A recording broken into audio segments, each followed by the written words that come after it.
నమస్కారం. ఈరోజు మనమొక అసాధారణమైన కథ గురించి తెలుసుకుందాం.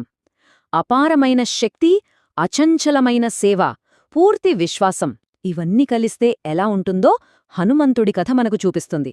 పదండి, ఈ అద్భుతమైన ప్రయాణాన్ని మొదలుపెడదాం. ఈ ఒక్క ప్రశ్నతోనే మన కథను మొదలుపెడదాం. ఎందుకంటే హనుమంతుడి కథ మొత్తం ఈ ప్రశ్నకు ఒక అందమైన సమాధానం. అసలు బలం అంటే ఏంటి? నిజంగా అది మన కండల్లోనే ఉంటుందా, లేకపోతే భక్తిలో, విశ్వాసంలో ఉంటుందా? హనుమంతుడి జీవితమే దీనికి సమాధానం. హనుమంతుడు అనగానే మనందరికీ వెంటనే గుర్తొచ్చేది ఆయన బలం, కొండల్ని సైతం పిండి చేయగల శక్తి కదా. కాని అసలు విషయమేంటంటే ఆ శక్తి కాదట ఆయన అసలైన గొప్పతనం. ఆయన వినయం, ఆయన సేవాగుణం అవే ఆయన్ని అసలైన హీరోగా నిలబెట్టాయి. ఇది మనం ఖచ్చితంగా గుర్తుపెట్టుకోవాలి.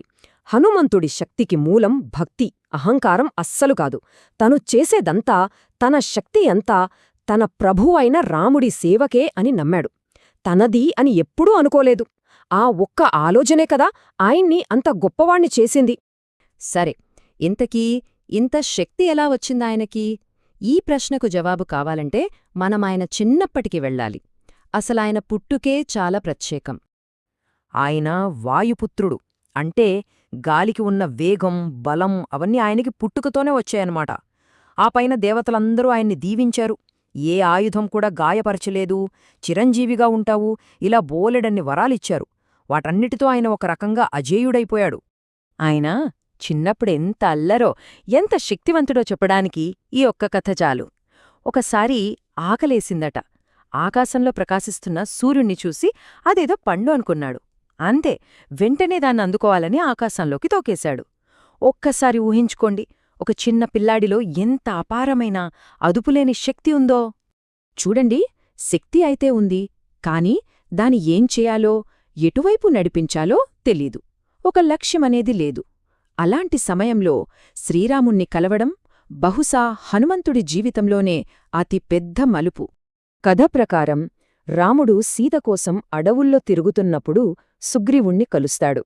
అప్పుడు సుగ్రీవుడి మంత్రిగా ఉన్న హనుమంతుడు మొదటిసారి రాముణ్ణి చూశాడు.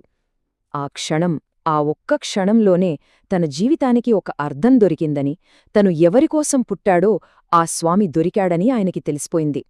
అప్పట్నుంచి ఆయన ఊపిరి, ధ్యాస, శక్తి అన్నీ రాముడికే. దీన్నే మనం భక్తి యోగం అంటాం. అంటే ఏంటో తెలుసా? చాలా సింపుల్.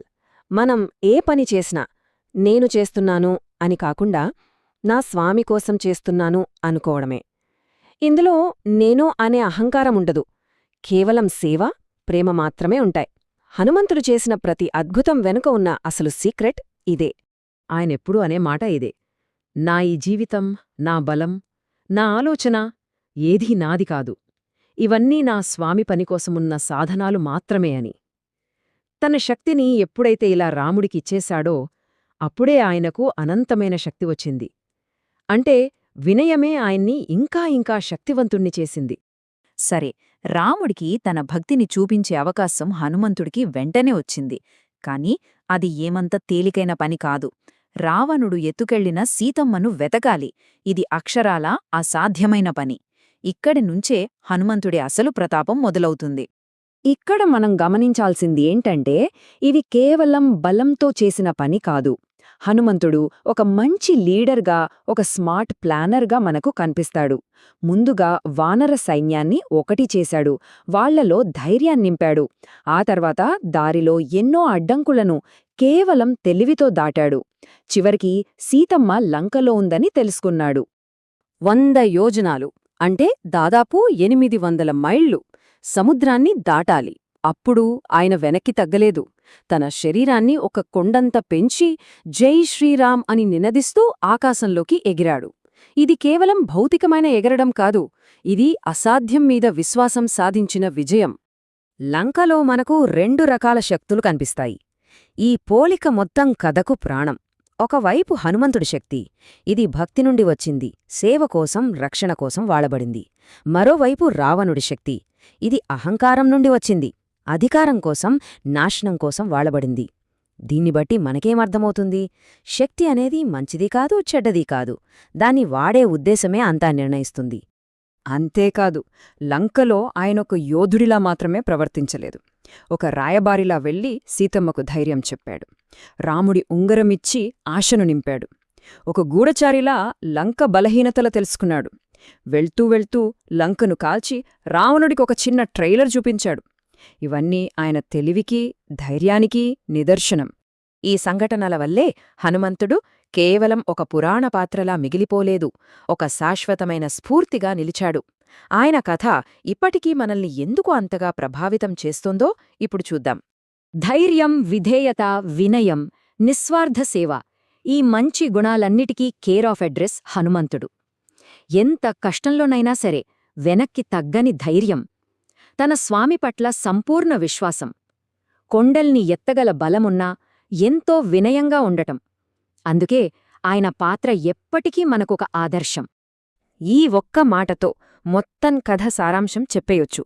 సంజీవని పర్వతాన్ని ఎత్తటం ఆయన శారీరక బలాన్ని చూపిస్తుంది, నిజమే. కాని దానికంటే గొప్పది శ్రీరాముడి పాదాల దగ్గర వినయంగా కూర్చోవడం. ఎందుకంటే అసలైన బలం పర్వతాలను ఎత్తడంలో కాదు, ఆ శక్తి ఎవరిదో గుర్తించి అహంకారాన్ని వదిలిపెట్టడంలోనే ఉంటుంది. ఎంత గొప్ప మాట కదా! ఈ లోకంలో రాముడి పేరు వినిపించినంత కాలం హనుమంతుడి కథ కూడా వినిపిస్తూనే ఉంటుంది అని. ఆయన వారసత్వం అలాంటిది. రాముడి కథ ఉన్నంతవరకు భక్తికి, సేవకి ప్రతిరూపంగా హనుమంతుడి కథ కూడా మనతోనే ఉంటుంది. చివరిగా ఒక చిన్న ప్రశ్న. ఈ కథంతా విన్నాం కదా, ఇది కేవలం పాత కథేనా, లేక ఈ రోజుకీ మనకు వర్తిస్తుందా?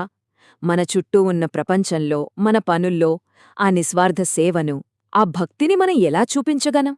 నిజమైన బలమంటే ఏంటో మన జీవితంలో మనం ఎలా చూపించగలం? ఒక్కసారి ఆలోచిద్దాం.